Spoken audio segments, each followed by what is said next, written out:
ആരുടെ നിലവിളി കേൾക്കുമ്പോൾ ദൈവം പ്രത്യക്ഷപ്പെടും.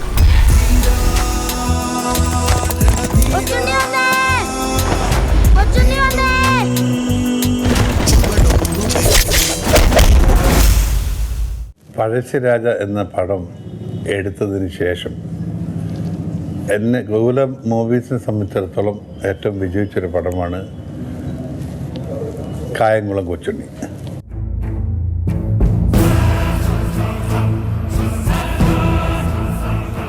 പലതരം ജോണറിൽപ്പെട്ട സിനിമകളും ഞാൻ ചെയ്യാൻ എനിക്ക് സാധിച്ചിട്ടുണ്ട്.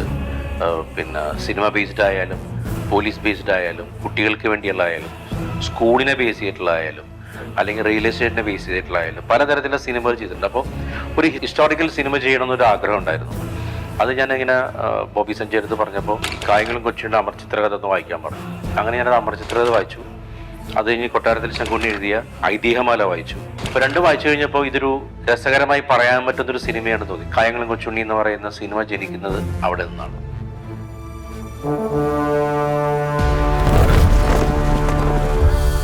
കായംകുളം കൊച്ചുണ്ണി എന്ന കൊടും കവർച്ചക്കാരൻ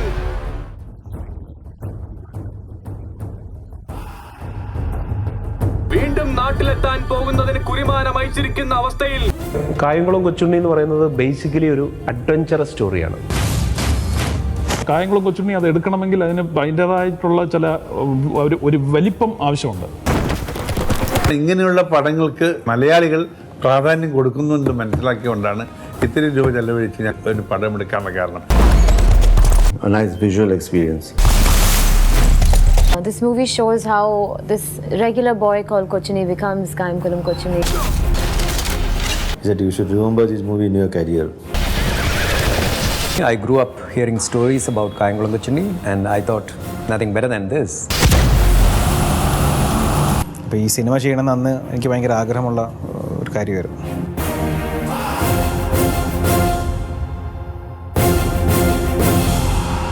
കഥ വായിച്ചു കഴിഞ്ഞപ്പം ഇതൊരു 20 മിനിറ്റ് കൊണ്ട് ചെയ്യാൻ പറ്റുന്ന ഒരു കഥയുള്ളൂ ശരിക്കും പറഞ്ഞാൽ. പക്ഷെ അതൊരു 2.5 മണിക്കൂറിൻ്റെ ഒരു സിനിമയായിട്ട് ഇത് വരുന്നുണ്ടെങ്കിൽ അതിൻ്റെ ആ സ്കെയിലിൽ നമ്മൾ കാലം കൊണ്ടുവരണം. അപ്പോൾ ആ കഥയിൽ വരികൾക്കിടയിലുള്ള പല കാര്യങ്ങൾ, എന്തുകൊണ്ടാണ് കൊച്ചുണ്ണിക്ക് ഒരു മുസൽമാനായ കൊച്ചുണ്ണി ജാനകിയെ എങ്ങനെയാണ് പ്രണയിച്ചത്, പിന്നെ അതിനേക്കാളും അപ്പുറം കൊച്ചുണ്ണിയുടെ പേരിൽ എങ്ങനെ ഈ അമ്പലം വന്നിരിക്കുന്നത്, പിന്നെ ബ്രിട്ടീഷുകാരാണ്, ഇന്നത്തെ ജാതി വ്യവസ്ഥ. ഹിസ്റ്റോറിക്കൽ സിനിമ സാധാരണ ചെയ്യുമ്പോൾ എപ്പോഴെങ്കിലുമൊക്കെ ഒരു ഡോക്യുമെന്റേഷന്റെ സ്വഭാവം വരാറുണ്ട്. ഈ സിനിമേനെ ഒരു വളരെ ത്രില്ലറായിട്ട് പറയണമെന്നുള്ള ഒരു തോന്നൽ നമുക്കുണ്ടായിരുന്നു.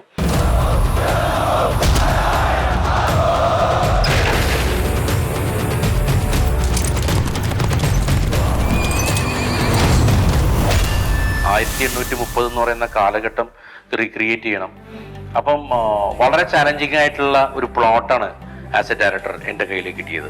അപ്പോൾ ആദ്യം ഞാൻ ചെയ്തതെന്ന് വെച്ച് കഴിഞ്ഞാൽ ഒരു വലിയൊരു റിസർച്ച് വിങ്ങിന് മോനിഷ, ആദിൽ, മോസിൻ എന്ന് പറയുന്ന 3 പേരെ നമ്മളൊരു റിസർച്ച് വിങ്ങായിട്ട് വെച്ചു. കാരണം ആ ടീം, ഈ 3 പേര് ഞങ്ങളെ തിരക്കഥെഴുത്തിൽ ഹെൽപ്പ് ചെയ്തത് ചെറുതായിട്ടില്ല. എന്തെങ്കിലും ഒരു സംശയം വേണമെങ്കിൽ അവരെ വിളിച്ചു വെച്ചാൽ മതി. ഇപ്പോൾ 1 പവൻ എന്ന് നമ്മൾ പറയുമ്പോൾ 1 പവൻ എന്ന് നിന്ന് പറയുന്നതല്ല അന്നത്തെ 1 പവൻ. അപ്പോൾ ഇങ്ങനത്തെ ചില കാര്യങ്ങൾ എന്തായിരുന്നു അന്ന് 1 പവൻ്റെ വില എന്ന് നമുക്കറിയില്ല. ഒരു ടീമായിട്ട് വർക്ക് ചെയ്യുമ്പോൾ മാക്സിമം ഇൻഫർമേഷൻ നമുക്ക് കിട്ടും സിനിമയെ പറ്റിയുള്ള. അതായിരുന്നു ആദ്യത്തെ സംഭവം എന്ന് പറയുന്നത്. അപ്പം ഒരു ഏകദേശം 1 വർഷത്തോളമാണ് അവർ ലൈബ്രറികളിൽ നിന്നുള്ള പുസ്തകങ്ങൾ, ഈ പറയുന്ന ഓരോ സ്ഥലങ്ങളിൽ പോയിട്ടുള്ള ചർച്ചകൾ, വ്യക്തികളുമായ ചർച്ചകൾ, ഇപ്പോൾ ഇതിൻ്റെ ബാക്ക്ഡ്രോപ്സ് എന്തായിരിക്കാം തുടങ്ങിയ എല്ലാ കാര്യങ്ങളെ പറ്റിയുള്ള ഒരു ഡീറ്റെയിൽഡ് ആയിട്ടുള്ള ഒരു റിസർച്ച് നമ്മൾ ആദ്യം നടത്തി. സഞ്ജയ് ബോബിയിൽ പിന്നെ ഗുണം എന്താ വെച്ച് കഴിഞ്ഞാൽ ഞാൻ ഏറ്റവും കൂടുതൽ റെസ്പെക്ട് ചെയ്യുന്ന മലയാളത്തിലുള്ള റൈറ്റേഴ്സിലൊരു ആൾക്കാരാണ് ബോബി സഞ്ജയ് എന്ന് പറയുന്നത്. എന്നെ സംബന്ധിച്ച് എപ്പോഴും ഭയങ്കര ചാലഞ്ചിങ് ആണ് സഞ്ജയുടെ സ്ക്രീൻ പ്ലേ സിനിമയാക്കി കാണിക്കാൻ എനിക്ക് എപ്പോഴും ഇഷ്ടപ്പെടുന്ന ഒരാളാണ്. കാരണം ലൈഫ് കൊടുക്കുക എന്ന് പറയുന്നൊരു സംഗതിയാണ്. അപ്പം എനിക്ക് ഏറ്റവും കൂടുതൽ ബോബി സഞ്ജയിൽ ഞാൻ കാണുന്നത് ഡയലോഗുകളാണ്. അവരുടെ ഡയലോഗുകളിലുള്ള ഒരു ഡെപ്തും കാര്യങ്ങളൊക്കെ എനിക്ക് വളരെ ഇഷ്ടപ്പെടുന്ന ഒരാളാണ് ഞാൻ. ഒരു കഥാപാത്രത്തിന് പേരിടുന്നത് പോലും ആ കഥാപാത്രത്തിന്റെ ഫുൾ ഡീറ്റെയിൽ അറിഞ്ഞിട്ടാണ്. ഇപ്പോഴത്തെ രീതിയിലുള്ള വസ്ത്രധാരണമോ ഇപ്പോഴത്തെ രീതിയിലുള്ള സംസാരമോ ഇപ്പോഴത്തെ രീതിയിലുള്ള ഭക്ഷണ ക്രമീകരണങ്ങളോ പല കാര്യങ്ങളും നമ്മൾ സൂക്ഷിച്ച് കൈകാര്യം ചെയ്യേണ്ട ഒരു ഏരിയയാണ്. നമ്മൾ പീരിയഡ് സിനിമകൾ ധാരാളം മലയാളത്തിലും മറ്റു ഭാഷകളിലും കണ്ടിട്ടുണ്ട്. പക്ഷേ ഇതുപോലൊരു തിരക്കഥ ഞങ്ങളെ സംബന്ധിച്ച് ഞങ്ങൾ ആദ്യമായിട്ടാണ് എഴുതാൻ തയ്യാറായത്. ഒരു പീരിയഡ് സിനിമയാണ്. നമുക്ക് ഒരു അറിവില്ലാത്ത ഒരു നമ്മൾ കണ്ടിട്ടില്ലാത്തൊരു സമയമാണ്, 200 വർഷം മുമ്പുള്ള ഒരു സമയം. അപ്പോൾ അതിന് ഈ റിസർച്ച് മെറ്റീരിയൽസ് ഒരുപാട് ഹെൽപ്ഫുൾ ആയിട്ടുണ്ട്. കായംകുളം കൊച്ചുണ്ണിയുടെ ഏറ്റവും വലിയ ചലഞ്ചും ഏറ്റവും വലിയ ത്രില്ലും അത് വേറൊരു കാലഘട്ടത്തിൽ നടക്കുന്നു എന്നുള്ളതാണ്. ഉദാഹരണത്തിന് ഇപ്പോൾ സ്വാതി തിരുനാള് കാട്ടി പോകുന്നു. അപ്പോൾ എന്തിനായിരിക്കും കാട്ടി പോവുക? അപ്പോൾ അത് റിസർച്ച് വിങ് ഞങ്ങളെ ആ സമയത്തേക്ക് ഒരുപാട് സഹായിച്ചിട്ടുണ്ട്.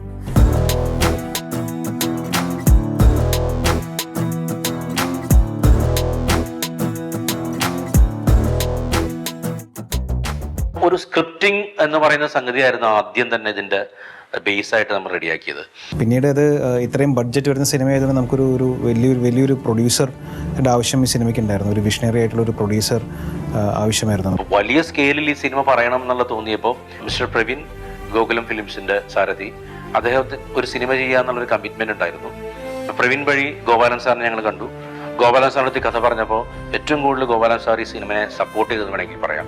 കായംകുളം കൊച്ചുണ്ണി പോലൊരു സിനിമ ഇപ്പം കാണുന്ന രീതിയിൽ ഞങ്ങൾക്ക് സാധ്യമാകില്ലായിരുന്നു. ഈ പ്രൊഡ്യൂസറിനോട് ഞങ്ങൾ കടപ്പെട്ടിരിക്കുന്നു ഈ സിനിമയ്ക്ക്. To back a film like this, it's not just commercials, it's, a lot of passion has been involved with this project. കുറേ കാലങ്ങൾ മുമ്പേ കായംകുളം കൊച്ചുണ്ണി മുമ്പേയും പടങ്ങളൊക്കെ എടുത്തിട്ടുണ്ട്. പക്ഷേ നമ്മൾ എടുത്ത രീതികൾ ഒത്തിരി വ്യത്യസ്തമായിരുന്നു. അതായത് ഇന്നത്തെ തലമുറയെ സന്തോഷപ്പെടുത്താൻ വേണ്ടി, ഇന്നത്തെ തലമുറയ്ക്ക് ഇതേ ഒരു നല്ല ഒരു ശക്തവനായിരുന്നു, അത് അല്ലെങ്കിൽ സമൂഹത്തിന് വേണ്ടി നീതി പാലിക്കുന്നവനാണ് എന്ന് തോന്നിക്കുന്ന രീതിയിലുള്ള പ്രവർത്തനങ്ങൾ കാണിക്കാനുള്ള രീതിയിൽ സിനിമ കൊണ്ടുവരണം.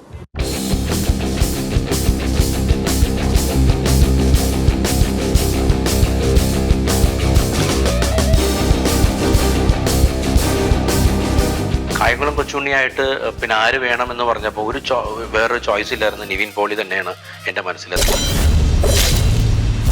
ഒരു കായംകുളം കൊച്ചുണ്ണി. നിവിൻ പോളി വളരെ പ്രോമിസിംഗ് ആയിട്ടുള്ള ഒരു ആക്ടറാണ്. അദ്ദേഹം ചെയ്ത പല സിനിമകൾ വളരെ സക്സസ്ഫുൾ ആയിട്ടുണ്ട്. മലയാളത്തിൽ മാത്രമല്ല തമിഴിലൊക്കെ നിവിൻ അഭിനയിച്ചിട്ടുണ്ട്.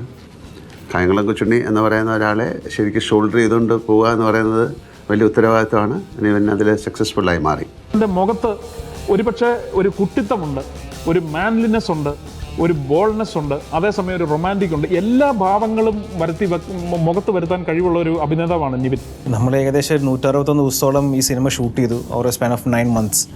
നമ്മൾ സെപ്റ്റംബറിൽ തുടങ്ങി, ജൂണിലാണ് സിനിമ, നെക്സ്റ്റ് ഇയർ ജൂണിലാണ് സിനിമ തീർക്കുന്നത്. ഇതിൻ്റെ ഇടയിൽ ഒരു 161 ദിവസം നമ്മൾ ഷൂട്ട് ചെയ്തു. ഞാൻ ആദ്യമായിട്ടാണ് ഇത്രയും സമയം ഒരു സിനിമയ്ക്ക് വേണ്ടി സ്പെൻഡ് ചെയ്യുന്നത്. അതും ഇതിനിടയിൽ വേറെ പടങ്ങളൊന്നും ചെയ്തില്ല. Working with Niven was quite interesting because once Niven starts smiling and laughing on set, it's very difficult to get him to stop. But also, I was excited to work with him. I followed his work in Neram, the Tamil film that he did, and then Premam, obviously, and Bangalore Days, and so many other films. I think I've been very fortunate. I've worked with Prithviraj and Niven, some of the best actors in this industry. 8-9 മാസത്തോളം ഈ ക്യാരക്ടറായിട്ട് ജീവിക്കുക എന്ന് പറഞ്ഞാൽ വളരെ ഒരു different ആയിട്ടുള്ള ഒരു experience ആയിരുന്നു. ഇപ്പോൾ ഷൂട്ടിംഗ് കഴിഞ്ഞിട്ടാണെങ്കിലും അതിൽ നിന്നൊക്കെ മാറാൻ കുറേ സമയം എടുത്തിരുന്നു. ഭയങ്കരമായിട്ട് സെറ്റും അതിൻ്റെ ലൊക്കേഷൻസൊക്കെ മിസ് ചെയ്യുമായിരുന്നു. കാരണം വീട്ടിൽ നിന്നൊക്കെ മാറി 8-9 മാസം നിൽക്കണം. ഇടയ്ക്ക് മാത്രമാണ് വീട്ടിലേക്ക് വരാൻ പറ്റുക. എന്തെങ്കിലും ചെറിയ ഗ്യാപ്പുകൾ അല്ലെങ്കിൽ ബ്രേക്ക്, ഒരു 3-4 ദിവസമൊക്കെ ബ്രേക്ക് കിട്ടുമ്പോൾ മാത്രമാണ് വീട്ടിലേക്ക് വരാൻ പറ്റുക. ബാക്കി എല്ലാം കൊച്ചുണ്ണിയായിട്ടും ഒരു പീരീഡ് കാലഘട്ടത്തിൽ അല്ലെങ്കിൽ അങ്ങനത്തെ ഒരു സെറ്റിൻ്റെ അകത്തായിരുന്നു നമ്മൾ ഷൂട്ട് ചെയ്തുകൊണ്ടിരുന്നത്. ആൻഡ് ഞങ്ങൾ തമ്മിലുള്ള സീൻസൊക്കെ വളരെ ഇൻട്രസ്റ്റിംഗ് ആണ്. ആ സിനിമയുടെ ഏറ്റവും ഒരു ലൈഫ് കൊടുക്കുന്ന സീൻസാണ്. പിന്നെ തീർച്ചയായിട്ടും ഇങ്ങനെ ഒരു സിനിമയിൽ ഒരു ചെറിയ ഒരു ക്യാരക്ടർ ചെയ്യുന്ന ഒരു വലിയ ആക്ടർ എന്ന് ഞാൻ എന്നെ തന്നെ പറയല്ല, ഒരു കുറച്ചുകൂടെ സീനിയർ ആക്ടർ വരുന്ന സമയത്ത് പലർക്കും പല വിധത്തിലുള്ള അഭിപ്രായങ്ങളുണ്ടാവും. അയാൾ വേണ്ട, അല്ലെങ്കിൽ എൻ്റെ ക്യാരക്ടർ കുറച്ച് മോശമാകാൻ സാധ്യതയുണ്ടെന്ന്. പക്ഷേ നിവിൻ അങ്ങനെയൊന്നും ഉണ്ടായിരുന്നില്ല. തീർച്ചയായിട്ടും റോഷനുമായിട്ട് ചേർന്ന് ആ സിനിമയുടെ സക്സസിനെ കുറിച്ചാണ് ആലോചിച്ചത്. അപ്പോൾ അത് തന്നെയാണ് ഞാനും ആലോചിച്ചത്. നിവിൻ വളരെ പ്രോമിസിംഗ് ആയിട്ടുള്ള ഒരു ആക്ടറാണ്. കായംകുളം കൊച്ചുണ്ണി എന്ന് പറയുന്നത് നിവിൻ്റെ സിനിമാ ജീവിതത്തിൽ ഒരു തീർച്ചയായിട്ടും വലിയ നാഴികക്കല്ലായി മാറട്ടെ. ഇനിയും വലിയ വലിയ ക്യാരക്ടേഴ്സ് അദ്ദേഹത്തിന് ചെയ്യാൻ സാധിക്കട്ടെ എന്ന് ഞാൻ പ്രാർത്ഥിക്കുന്നു. വളരെയധികം ഡെഡിക്കേഷനായിട്ട് എനിക്കൊന്ന് 7-8 മാസം എൻ്റെ കൂടെ നിന്ന് ഈ സിനിമയ്ക്ക് വേണ്ടി നിന്നൊരു വ്യക്തിയാണ്. അതൊരു ആക്ടർ എന്ന നിലയിൽ, ഒരു പ്രൊഡ്യൂസർ എന്ന നിലയിൽ, ഒരു ബ്രദർ എന്ന നിലയിൽ, ഒരു സപ്പോർട്ടർ എന്ന നിലയിൽ എൻ്റെ എല്ലാ പ്രതിസന്ധി ഘട്ടത്തിലും ഇപ്പോൾ രാത്രികളിലൊക്കെ ടെൻഷൻ അടിച്ചിരിക്കണം എനിക്ക് വന്ന് ഒരു സപ്പോർട്ട് നൽകിയിട്ടാണ് അദ്ദേഹം പിറ്റേ ദിവസം എനർജി. അല്ലെങ്കിൽ സെറ്റിൽ തന്നെ ഏറ്റവും കൂടുതൽ ടെൻഷനും പ്രഷറൊക്കെ ഉണ്ടാകുന്ന സമയത്ത് തന്നെ അദ്ദേഹം വന്ന് തന്നെ ഏറ്റവും കൂടുതൽ സപ്പോർട്ട് ചെയ്യാറുണ്ട്. ഏറ്റവും മനോഹരമായിട്ട് നിവിൻ ഈ സിനിമ ചെയ്തിട്ടുണ്ട്. ഈവൻ ഇതിൻ്റെ ആക്ഷൻ സീക്വൻസ്, നിവിൻ്റെ ജീവിതത്തിൽ ആദ്യമാണ് ഇത്രയും ആക്ഷൻ സീക്വൻസ് ചെയ്യുന്നത്. കുതിര സവാരി ആയാലും ഷോർട്ട് ഫൈറ്റ് ആയാലും കളരി ആയാലും ഒരു ആക്ടർക്ക് വേണ്ടിയുള്ള കംപ്ലീറ്റ് ഒരു പാക്കേജാണ് കൊച്ചുണ്ണി എന്ന് വേണമെങ്കിൽ പറയാം.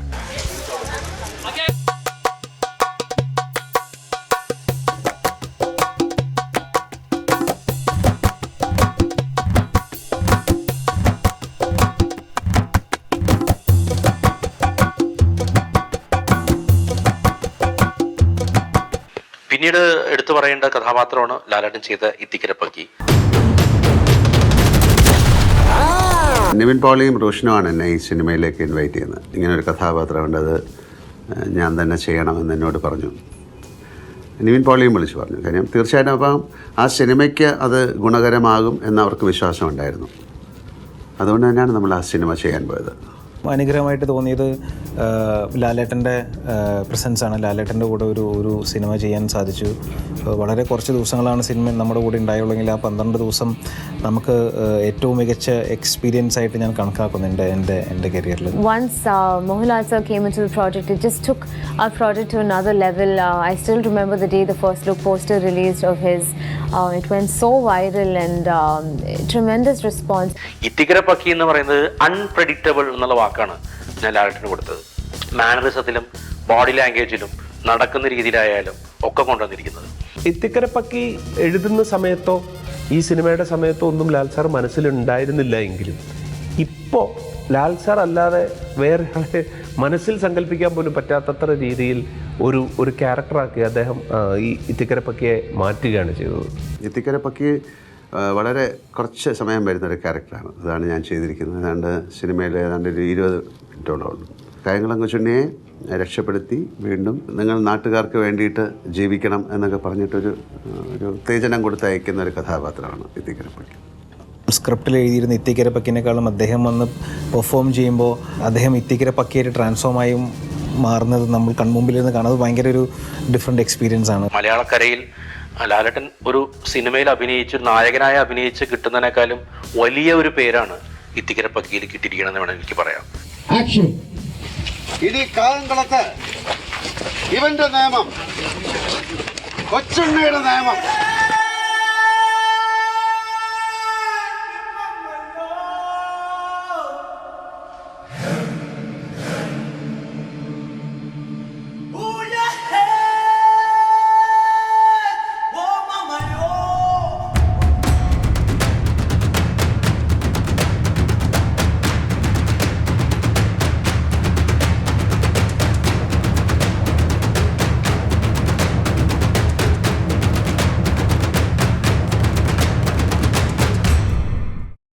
സ്ത്രീ കഥാപാത്രങ്ങളിലേക്ക് വരുമ്പോൾ പ്രിയാനന്ദാണ് ജാനകിയായിട്ട് ചെയ്തിരിക്കുന്നത്.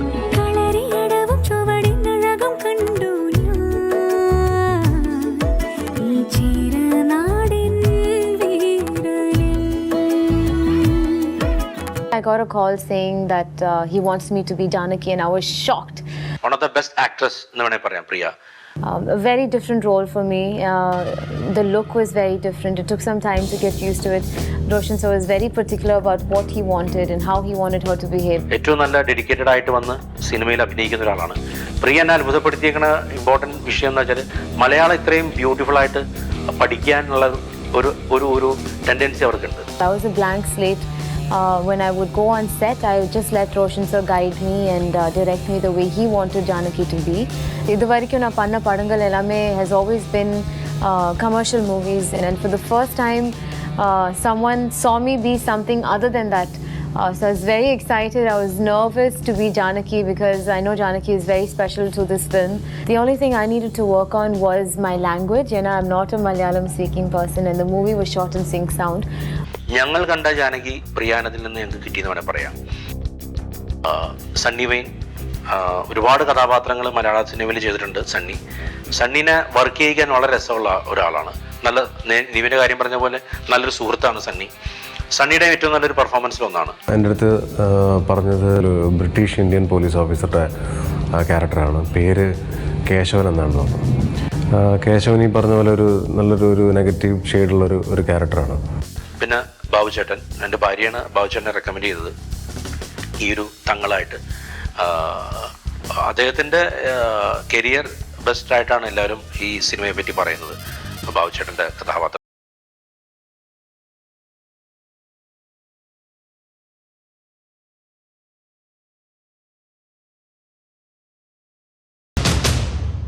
DOP ആയിട്ട് വന്നത് ബിനോദ് പ്രധാനാണ്.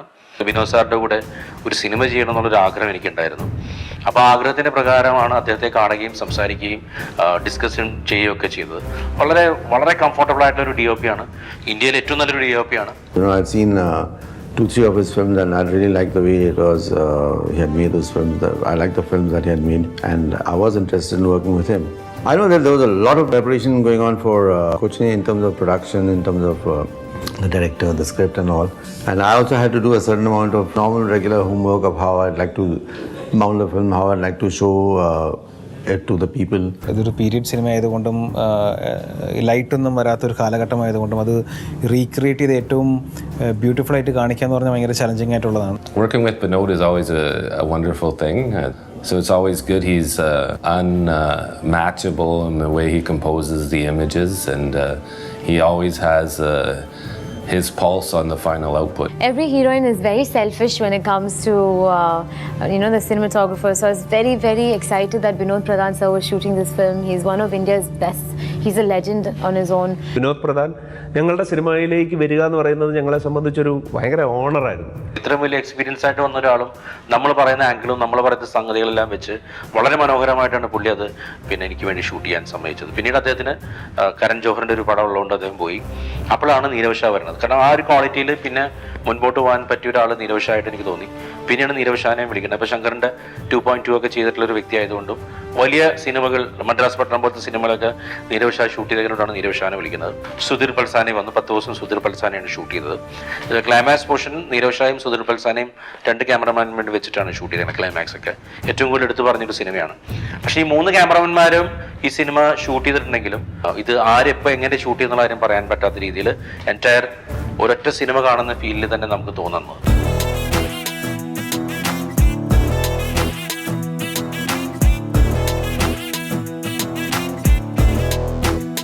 ഇതെല്ലാം ചെയ്തു കഴിഞ്ഞാലും ശ്രീകപ്രസാദ് സാറിൻ്റെ കൂടെ ഒരു സിനിമ ചെയ്യണമെന്നൊരു ആഗ്രഹം ഉണ്ടായിരുന്നു എനിക്ക്.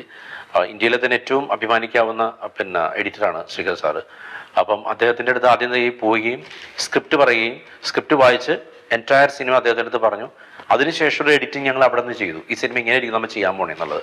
ഞങ്ങൾ ഏറ്റവും മനോഹരമായി തന്നെ ഈ സിനിമനെ നമ്മൾ ആഗ്രഹിക്കുന്ന രീതിയിൽ വലുപ്പത്തിൻ്റെ രീതിയിൽ തന്നെ ഒരു പ്രത്യേക റിതമിക്കായിട്ട് തന്നെ ഇതിൻ്റെ പ്രധാനപ്പെട്ട കാര്യങ്ങളൊന്നും കളയാത്ത രീതിയിൽ തന്നെ ഈ സാധനങ്ങൾ എഡിറ്റ് ചെയ്ത് കൊണ്ടുവരാൻ സാധിച്ചു എന്ന് പറയാം. ശ്രീകർ സാറിന് പ്രത്യേക ഒരു നന്ദിയുണ്ട്.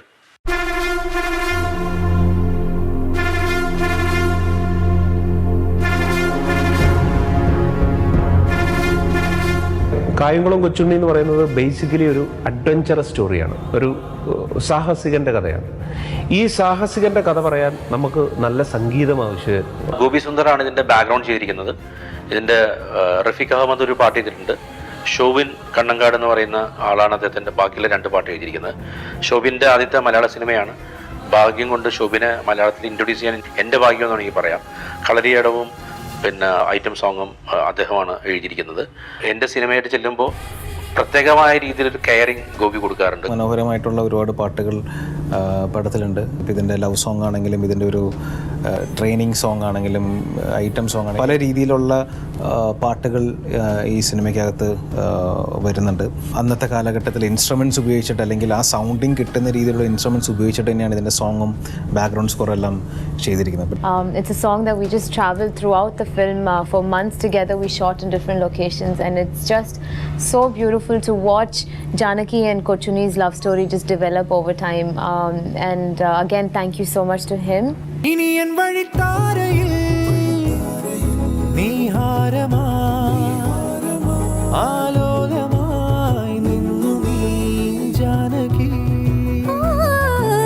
കളരിയടവും ചുവടിനഴകും കണ്ടു ഞാൻ ഈ ചേരുന്ന AI ചെയ്തിരിക്കുന്നത് കെന്നാണ്, റെഡ് ചില്ലീസിൽ. എന്നെ സംബന്ധിച്ച് ഏറ്റവും കൂടുതൽ നല്ലൊരു എക്സ്പീരിയൻസ് ആയിരുന്നു കെന്നുമായിട്ടുള്ള ഒരു 10-15 ദിവസം. നമുക്ക് അതിൻ്റെ കളർ പാറ്റേണും കളർ പാലറ്റ്സൊക്കെ പോയി പറയാനും സംസാരിക്കാനും ഒക്കെയുള്ള ഒരു ഫ്രീഡം ബിനോദ് സാർ എനിക്ക് നൽകിയിട്ടുണ്ടായിരുന്നു. കെന്നുമായിട്ടും കുറേ ദിവസം ഞാൻ റെഡ് ചില്ലീസിൽ എനിക്ക് വർക്ക് ചെയ്യാൻ സാധിച്ചു. അപ്പോൾ ഈ ലുക്ക് കാണാനുള്ള ഏറ്റവും വലിയ ഇമ്പോർട്ടൻസ് കെന്നിനും ബിനോദ് സാറിനും ഈ പറയുന്ന നീരവ് ഷായ്ക്കും സുധീർ പിൽസാനയ്ക്കും അവകാശപ്പെട്ടതാണ്.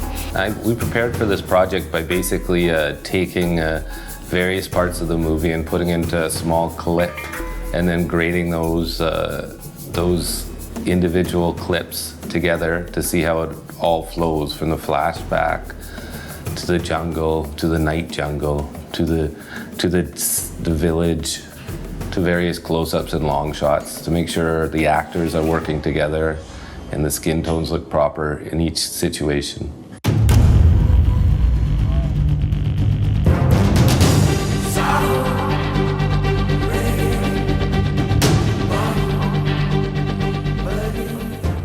സിനിമാറ്റോഗ്രാഫി പോലെ തന്നെ ഒരു പീരീഡ് സിനിമ ചെയ്യുമ്പോൾ അതിൻ്റെ അകത്ത് ഏറ്റവും ഇമ്പോർട്ടൻ്റ് അല്ലെങ്കിൽ ഏറ്റവും പ്രൈമായിട്ടുള്ള കാര്യം ഇതിൻ്റെ ആർട്ടാണ്. അപ്പോൾ കായംകുളം കൊച്ചുണ്ണി എന്ന് പറയുമ്പോൾ ഉദാഹരണത്തിന് ഇപ്പോൾ ഇതിൻ്റെ ഒരു മാർക്കറ്റ് അല്ലെങ്കിൽ ഒരു മാർക്കറ്റ് എന്ന് പറയുമ്പോൾ പുഴയിലൂടെ പോകുന്ന വഞ്ചികൾ, എത്രത്തോളം വഞ്ചികളുണ്ട്? 100ഓളം വഞ്ചി ഉണ്ടായിരിക്കണം. ഈ വഞ്ചികൾ പിന്നെ മംഗലാപുരത്ത് എത്തിക്കണം, അതിൻ്റെ ലോജിസ്റ്റിക്സ് ഉണ്ട്. പിന്നെ അതുകൂടാതെ ആ ജൂനിയർ ആർട്ടിസ്റ്റുകളുണ്ട്, ഹെയർ സ്റ്റൈൽസ് ഉണ്ട്, കോസ്റ്റ്യൂംസ് ഉണ്ട്, മൃഗങ്ങളുണ്ട്. ഒരു മാർക്കറ്റ് എന്ന് പറയുമ്പോൾ 1830 കാലഘട്ടത്തിൽ മാർക്കറ്റ് എന്ന് പറയുമ്പോൾ ആ ഒരു രീതിയിലാണ് നമ്മൾ മാർക്കറ്റ് ക്രിയേറ്റ് ചെയ്യുന്നത്. പ്രൊഡക്ഷൻ ഡിസൈനറായ സുനിൽ, വൈഷ്ണവി അവരുമായിട്ടൊക്കെ ഇരുന്ന് ഇതിനെപ്പറ്റിയുള്ള കംപ്ലീറ്റ് എൻ്റെ മനസ്സിലുള്ള എല്ലാ കാര്യങ്ങളും അവരോട് കമ്മ്യൂണിക്കേറ്റ് ചെയ്തു. ക്രിയേറ്റീവ് മീറ്റിങ്ങിൽ നിന്ന് ഓരോ സെറ്റിൻ്റെയും ഓരോ ലൊക്കേഷൻസിൻ്റെയും മിനിയേച്ചർ അദ്ദേഹം ഉണ്ടാക്കുകയും ആ മിനിയേച്ചറിൽ നമ്മുടെ ക്രിയേറ്റീവ് മീറ്റിങ്ങിൽ സിനിമാറ്റോഗ്രാഫറിൻ്റെയും ഡയറക്ടറിൻ്റെയും ഇപ്പോൾ ഒരു ഫൈറ്റുള്ള ലൊക്കേഷൻ ആണെങ്കിൽ ഒരു സ്റ്റണ്ട് മാസ്റ്ററിൻ്റെയും ഇൻപുട്ട് എടുത്തതിന് ശേഷമാണ് അദ്ദേഹം ആ ഓരോ ലൊക്കേഷൻസ് ഫൈനലൈസ് ചെയ്യുന്നത്. ഉദാഹരണത്തിന് കളരി എന്ന് പറയുമ്പോൾ ഒരു ഓവൽ ഷേപ്പ് കളരി വേണമെന്ന് എനിക്ക് നിർബന്ധമായിരുന്നു. കാരണം ഈ മരത്തിൻ്റെ മേളിൽ നമ്മൾ ഈ സാധനം കാണുമ്പോൾ ഓവൽ ഷേപ്പിൽ കളരി ആവശ്യമാണ്. വില്ലേജ് എങ്ങനെ ഇരിക്കണം? നമുക്കറിയാം വില്ലേജിൽ വലിയൊരു മല എൻ്റെ ബാക്കിലുണ്ടായിരുന്നു. ആ മല കണ്ടതിന് ശേഷമാണ് 120ഓളം 300ഓളം കാളുകളെ അവിടെ കൊണ്ടുവന്ന് വെക്കാമെന്നുള്ള ഐഡിയ എനിക്ക് അവിടെ കിട്ടുന്ന. ആക്ഷൻ ഡിസൈൻ ചെയ്യേണ്ടത് ആ ലൊക്കേഷനിൽ നിന്ന് ഡിസൈൻ ചെയ്ത ആക്ഷനാണ്. You know, when I got ready and stepped out of my caravan, it was like I got out of a time machine because it really truly was on such a large scale, recreated in such a beautiful, authentic way, and a lot of effort and a lot of research again went in there. ഓരോ കാര്യങ്ങളും ഇതിൻ്റെ location കാണാൻ വേണ്ടി പോയപ്പോഴും ഇപ്പോൾ ശ്രീലങ്ക, പിന്നെ ഗോവ, മംഗലാപുരം, ഉടുപ്പി എങ്ങനെയായിരിക്കണം ഈ സിനിമ ആസ് എ ഡയറക്ടർ ഞാൻ വിഷ്വലൈസ് ചെയ്യണം എന്നുള്ള എൻ്റെ ഒരു ക്ലാരിറ്റി ഉണ്ടാക്കിയതിന് ശേഷം പിന്നെയാണ് ഞങ്ങൾ ഒരു ക്രിയേറ്റീവ് മീറ്റിംഗ് എന്ന് പറഞ്ഞ് വിളിച്ചു കൂട്ടുന്നത്. എല്ലാ വ്യക്തികൾക്കും ഈ സിനിമയെ പറ്റി ഒരു വളരെ ക്ലാരിറ്റി. തിരക്കഥ വായിച്ചു കേൾപ്പിക്കുമ്പോൾ ആ തിരക്കഥയിലെ വരികൾക്കിടയിലുള്ള വായന വ്യക്തമായി മനസ്സിലാക്കാൻ സാധിക്കുന്ന ഒരു ആർട്ട് ഡയറക്ടറാണ് Sunil. He came up with some tremendous look to the film. He and his team were a lovely bunch to work with. Vinod sir എൻ്റെ കണ്ണാണെങ്കിൽ സുനിൽ എൻ്റെ റൈറ്റ് ഹാൻഡ് ആണെന്ന് പറയാം. It's a fantastic journey. You almost spent one and a half years for that. Travel, widely Sri Lanka, all over South India, looking for locations, and it was really enjoyed working for that project.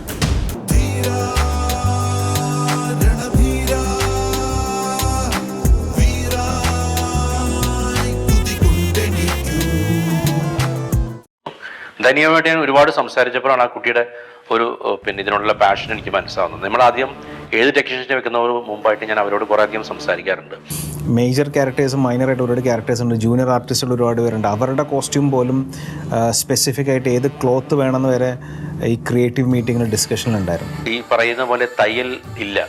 അപ്പോൾ കണ്ണൂരുള്ള ഓരോ സ്ഥലങ്ങളിൽ പോവുകയും ഇത്രയും കാര്യങ്ങൾ machine ഇല്ലാതെ തന്നെ ഈ സാധനങ്ങൾ കൈകൊണ്ട് തുന്നി ഉള്ള കോസ്റ്റ്യൂംസും കാര്യങ്ങളാണ് തന്നെ ചെയ്തിരിക്കുന്നത്. ഇതിൻ്റെ കളേഴ്സും കാര്യങ്ങളും എല്ലാ ഡിസ്കഷനിലും ആ കുട്ടിയും ആ കുട്ടിയുടെ ടീമും വളരെയധികം ഒരു വലിയൊരു ഭാഗമായിട്ട് ചെയ്തിട്ടുണ്ട്. സ്കെച്ച് ചെയ്തിട്ടുള്ള ഡിഫറെൻറ്റ് ലുക്കിൽ നിന്നാണ് ഓരോ ക്യാരക്ടറും ഫിക്സ് ചെയ്യുന്നത്. ഇപ്പോൾ കൊച്ചിനുടെ തന്നെ പല ലുക്കുകൾ വരയ്ക്കുകയും അതിൽ നിന്ന് ഏറ്റവും സ്യൂട്ടബിൾ ആയിട്ടുള്ള ലുക്ക് അവസാനം ഡയറക്ടറെ റോഷൻ ആൻഡ്രൂസ് സെലക്ട് ചെയ്യുകയും ചെയ്യും.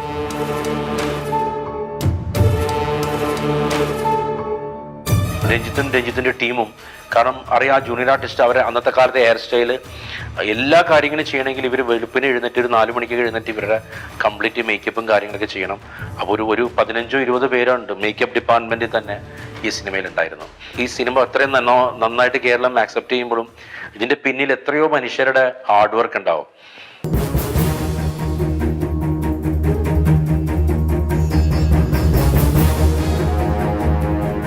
സ്റ്റണ്ട് ഭയങ്കര ഇമ്പോർട്ടൻ്റ് ആണ് ഈ പടത്തിൽ. എനിക്ക് തോന്നുന്നു ഒരു 8-9 സീക്വൻസുകളും വലുതും ചെറുതുമായിട്ടുള്ള സീക്വൻസുകൾ ഈ സിനിമയ്ക്കകത്തുണ്ട്. One of the best action director in India എന്ന് വേണമെങ്കിൽ പറയാം അലൻ സാർ. വളരെയധികം സംസാരിക്കാനും കോൺട്രിബ്യൂട്ട് ചെയ്യാനും ചിന്തിക്കാനും കപ്പാസിറ്റി ഉള്ള ഒരാളാണ് അലൻ സാർ എന്ന് പറയുന്നത്. ദിലീപ് സുബ്രായൻ, ഞാൻ ആദ്യമായിട്ടാണ് ദിലീപ് സുബ്രായനോട് വർക്ക് ചെയ്യണത് ക്ലൈമാക്സ് പോർഷന് വേണ്ടി. നമുക്ക് ഏറ്റവും കൂടുതൽ സൗത്ത് ഇന്ത്യൻ സിനിമയുടെ ഫെന്റാസ്റ്റിക് ആക്ഷൻ ഡയറക്ടർ ആരാന്ന് വെച്ചാൽ പലരിൽ ഒരാളാണ് ദിലീപ് സുബ്രായൻ. പിന്നെ രാജശേഖർ എന്ന് പറയുന്ന അദ്ദേഹം ഫസ്റ്റത്തെ ആക്ഷൻ രാജശേഖരനെ കൊണ്ട് എടുപ്പിക്കുന്നത്. അന്നത്തെ ദിവസമാണ് രാജശേഖർ പറഞ്ഞത് കല്ലെറിയലും കാര്യങ്ങളായിട്ടുള്ള ഒരു ആക്ഷനായിരുന്നു. പിന്നീട് ടോൾഗ എന്ന് പറയുന്ന ഒരാള് ആക്ഷൻ ഡിസൈനറായിട്ട് ഞങ്ങൾ കൊണ്ടുവന്നു. നമ്മളുടെ പിരമിഡ് ഫൈറ്റിന്റെ ആക്ഷൻ കൊറിയോഗ്രാഫി ചെയ്തിരിക്കുന്നത്.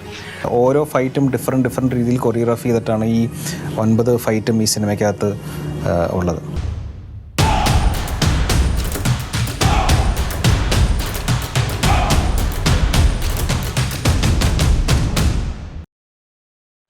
സതീശേട്ടൻ വളരെ ഡെഡിക്കേറ്റഡ് ആയിട്ടുള്ള ഒരാളാണ്. Any period film is a sound man's delight. So I was very, very excited when Roshan first told me that he is going to make Kayankulam Kochunni. So that was another challenge to bring in the vigor of Kalari in the film, which is pivotal to the story of Kayankulam Kochunni. And particularly for the climax sequence, which is very, very elaborate with a lot of people and rain and slush. So all that had to be created in post. Kayamkulam കൊച്ചുണ്ണിയിൽ ഞങ്ങൾ അങ്ങനെയുള്ള യാതൊരു കോംപ്രമൈസും ചെയ്തില്ല. ഞങ്ങൾ exactly same സാധനം കേരളത്തിൽ നിന്ന് കൊണ്ടുവന്ന് ബോംബെയിലേക്ക് അയച്ചു. അവിടുന്ന് അല്ലെങ്കിൽ ബോംബെയിൽ നിന്ന് പല സ്ഥലങ്ങളിലായിട്ട് ഗ്രാമങ്ങളിൽ പോയി സോഴ്സ് ചെയ്ത് അതേ സാധനങ്ങൾ വെച്ചിട്ടാണ് ഞങ്ങൾ സാധനം ചെയ്തിരിക്കുന്നത്. പിന്നെ ഉണ്ടായിരുന്ന ഒരു ഇൻട്രസ്റ്റിംഗ് സംഭവമായിരുന്നു, കായംകുളം കൊച്ചുണ്ണിയിൽ നമ്മൾ യൂസ് ചെയ്തിട്ടുണ്ടായിരുന്നത് ഒരു മരത്തിൻ്റെ വലിയൊരു കപ്പിയായിരുന്നു. അത് റെക്കോർഡ് ചെയ്യാൻ വേണ്ടി എൻ്റെ വീട്ടിൽ ഞാനത് കിണറിലേക്ക് വെയിറ്റിട്ട് ശബ്ദം റെക്കോർഡ് ചെയ്തിട്ട് അതിൻ്റെ എക്സാക്ട് റിഫ്ലക്ഷനാണ് നമ്മൾ കായംകുളം കൊച്ചുണ്ണി യൂസ് ചെയ്തത്. Extensively using the Dolby Atmos format where you can really feel that you are actually onto that location, onto that zone. സതീശേട്ടനും ടീമും one of the best team in India എന്ന് വേണമെങ്കിൽ പറയാം.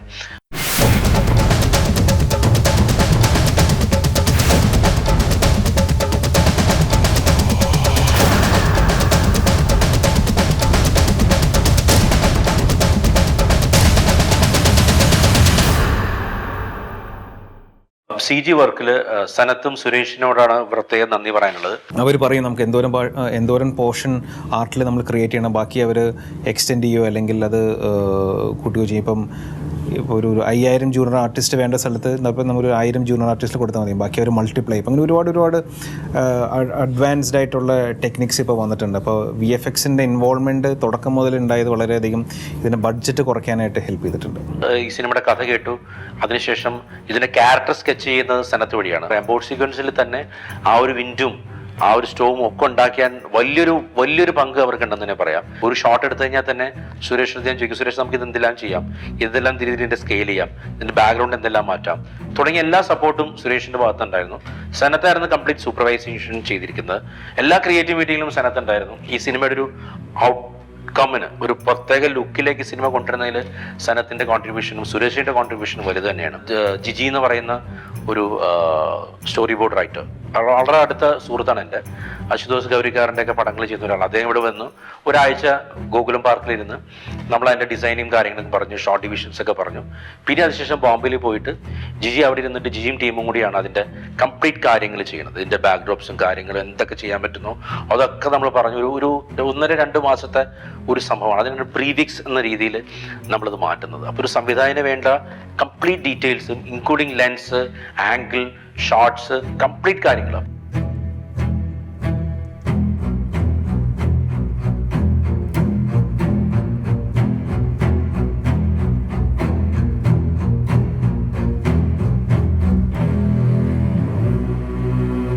സിനിമ ഷൂട്ട് ചെയ്യുന്നതിന് മുമ്പ് തന്നെ അറിയാം ഈ സീൻ എങ്ങനെയാണ് വരുന്നത്. എല്ലാത്തിൻ്റെയും ആനിമേറ്റഡ് ആയിട്ടുള്ള സീക്വൻസുകൾ വിത്ത് സൗണ്ട് വിത്ത് മ്യൂസിക് ക്രിയേറ്റ് ചെയ്തിരുന്നത്. അപ്പോൾ എല്ലാ ഫൈറ്റ് മാസ്റ്റർക്കും എല്ലാ ഫൈറ്റും കൊറിയോഗ്രാഫ് ചെയ്ത് പ്രീ വിഷ്വലൈസ് ചെയ്ത് റോഷനേട്ടൻ കൊടുത്തിരുന്നു. അപ്പോൾ അത്രയും ഡീറ്റെയിൽ ചെയ്തിട്ട് ഇതിന് പ്രീ പ്രൊഡക്ഷൻ ടൈമിൽ വർക്ക് ചെയ്തിട്ടുണ്ട്. Every scene that we would shoot, especially like the song or like stunts or anything, they were already recreated on CG. So we would see it and we know exactly what was expected out of us, and we knew exactly what the end result was going to be. So I think working like that was very different an experience for me and everybody else.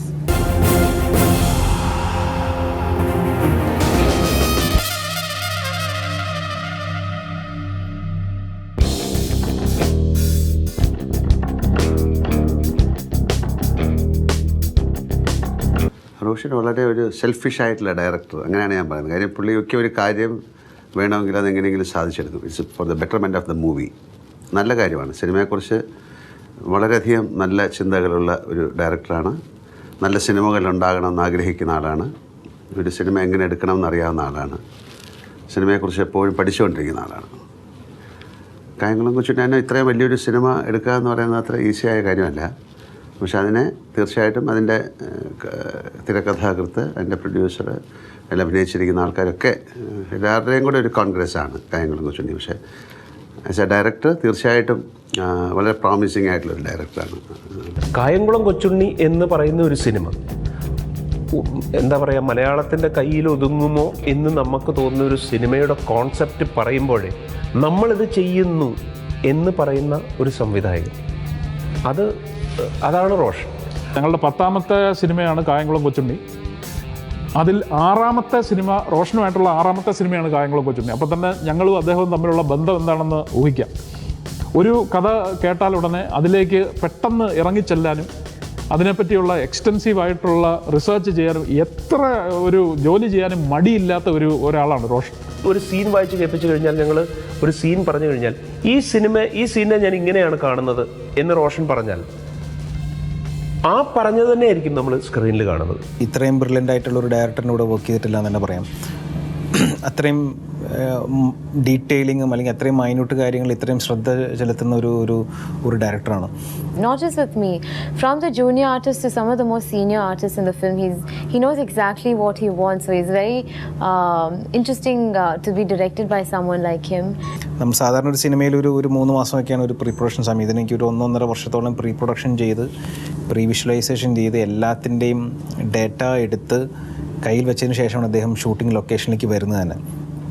ലൊക്കേഷനിൽ വന്നാൽ പോലും ഓരോ ആംഗിളിൽ എങ്ങനെ എടുക്കണം, ഒരു ആക്ടറിനെ perform ചെയ്യിച്ച് എങ്ങനെ എടുക്കണം, ഇതിൻ്റെ റിയാക്ഷൻസ് എങ്ങനെ വേണം, എല്ലാം അദ്ദേഹം സ്പെസിഫിക്കാണ്. എല്ലാത്തിനെയും കുറിച്ചുള്ളൊരു നോളജ് ഉണ്ട്.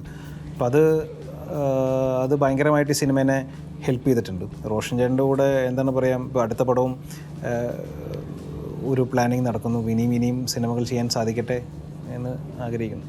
Your life lo modal vaati I've been properly directed by someone, because Roshan sir is very very very very particular, and an actor to work with someone like him, I think you can learn a lot. He does not compromise anywhere from the performance or from any technician. He expects the best and he makes sure he gets the best. I let him mold me and I let him create Janaki. So idla enna response kadachalo the credit will go to Roshan sir for sure. His planning seemed to be quite meticulous in the shots that he was doing, and the way he used to describe shots to me, and the way he used to talk of the film, the script. And a fantastic director, he gives you space and freedom to work, and I got my space to work in this project, and I loved it. Yeah, Mr. Andrews has been great to work with. Right from the very beginning, he's been very involved with the look creation and making sure that the movie is flowing the way he wants it to flow. എനിക്ക് character Rolls ചെയ്യണമെന്ന് ഭയങ്കര ആഗ്രഹമുള്ള ഒരാളാണ്. അപ്പം എനിക്ക് ഇത്രയും നല്ല ഡെപ്തും അല്ലെങ്കിൽ ഒരു ഹെവി ആയിട്ടുള്ളൊരു ക്യാരക്ടറും തന്നതിന് റോഷൻ ചേട്ടന് ഒരുപാട് എന്താ പറയുക, big thanks from bottom of my heart. Roshan has the sharpest of ears amongst directors that I worked with in the last couple of decades, and we are perfectly in tune and in the same wavelength. Always good to work with this kind of director who gives proper importance to the sound. Selfish എന്ന് ഞാൻ വീണ്ടും പറയുന്നു. കാര്യം അയാൾക്കൊരു ഒരു പ്രൊഡ്യൂസറായാലും അല്ലെങ്കിൽ ഒരു സീനായാലും അല്ലെങ്കിൽ ഒരു സോങ് ആയാലും എങ്ങനെ എടുക്കണമെന്ന് അദ്ദേഹത്തിന് ഒരു ആഗ്രഹം മനസ്സിലുണ്ടെങ്കിൽ അതെങ്ങനെയെങ്കിലും സാധിച്ചെടുക്കുക, അത് തന്നെയാണ് വേണ്ടത് four the betterment of the film. So അങ്ങനെ നോക്കുമ്പം എൻ്റെ ഒരു വളരെ ഫേവറേറ്റ് ഡയറക്ടറാണ് റോഷൻ. സമൂഹത്തിലെ പഴയ കാലത്ത് 100-300 കൊല്ലങ്ങൾക്ക് മുമ്പ് പാവപ്പെട്ടവൻ്റെ പട്ടി തീർക്കാൻ വേണ്ടി അവൻ ഈ സമൂഹത്തിൽ എത്രത്തോളം ഏതെല്ലാം രീതിയിൽ പ്രവർത്തിച്ചു എന്ന് കാണിക്കുന്ന ഒന്നാണ് Kayamkulam Kochunni. As A director Kayamkulam Kochunni എന്ന് പറയുമ്പോൾ ഇതിനെ അപ്രോച്ച് ചെയ്ത രീതി എന്ന് പറയുന്നത് ടോട്ടൽ ഇതിൻ്റെ മേക്കിംഗ്, ഇതിൻ്റെ ഓരോ ഡീറ്റെയിലിങ്ങിൽ പോലും നമ്മൾ അത്രയും ശ്രദ്ധിച്ചിട്ടുണ്ട്. ആളുകളുടെ പാസിംഗ് ആയാലും മിഡിൽ ഗ്രൗണ്ടും ഫോർഗ്രൗണ്ടും ഇതിലൊക്കെ പാസ് ചെയ്യണ പോലും എൻ്റെ അസിസ്റ്റന്റ് ഡിപ്പാർട്ട്മെൻറ്റാണ് അതിൻ്റെ ക്രെഡിറ്റ് പോയിരിക്കുന്നത്. ആർട്ട് ഡിപ്പാർട്ട്മെൻറ്റിൽ ഇഷ്ടപ്പെട്ട ആൾക്കാർക്ക്, കോസ്റ്റ്യൂമിന് ഇഷ്ടപ്പെട്ട ആൾക്കാർക്ക്, മേക്കിംഗ് പാറ്റേൺ ഇഷ്ടപ്പെട്ട ആൾക്കാർക്ക്, മ്യൂസിക് ഇഷ്ടപ്പെട്ട ആൾക്കാർക്ക് ഈ സിനിമ വീണ്ടും 1-2 തവണ കാണുമ്പോൾ ഇതൊരു വീണ്ടും കൂടുതൽ എൻ്റർടൈൻമെൻറ്റ് എത്തിക്കുമെന്ന കാര്യത്തിൽ ഒരു സംശയമില്ല. എൻ്റെ കൂടെ നിന്ന ഈ നടന്മാർ, എല്ലാ ആക്ടേഴ്സും, എൻ്റെ കൂടെ ഇരുന്ന എല്ലാ ടെക്നീഷ്യൻസും, എൻ്റെ കൂടെ ഇരുന്ന എൻ്റെ നിർമ്മാതാവ്, ഇത് ഡിസ്ട്രിബ്യൂട്ട് ചെയ്ത ആൻഡോ ജോസഫ്, ഇവരെല്ലാം ഒരു ടീമായി നിന്നുകൊണ്ടാണ് അത് കായംകുളം കൊച്ചുണ്ണിയിൽ സാധിച്ചിട്ടുണ്ടെന്ന് വേണം പറയാം.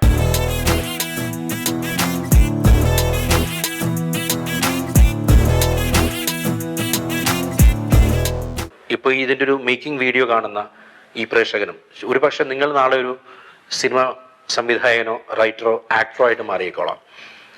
ഒരു പക്ഷേ നിങ്ങളെപ്പോലെ ഞാനും അങ്ങേ തലയിൽ നിന്നുകൊണ്ട് ഇത്തരത്തിലുള്ള മേക്കിംഗ് വീഡിയോസ് കണ്ടിട്ടുള്ളൊരു വ്യക്തിയാണ്. ഇത് നിങ്ങളെ ഇൻസ്പയർ ആകുന്നുണ്ടെങ്കിൽ സന്തോഷം. Thank you.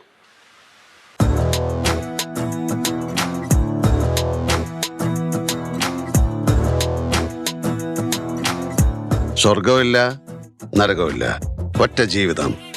അതെവിടെ എങ്ങനെ വേണമെന്ന് അവനവൻ തീരുമാനിക്കണം.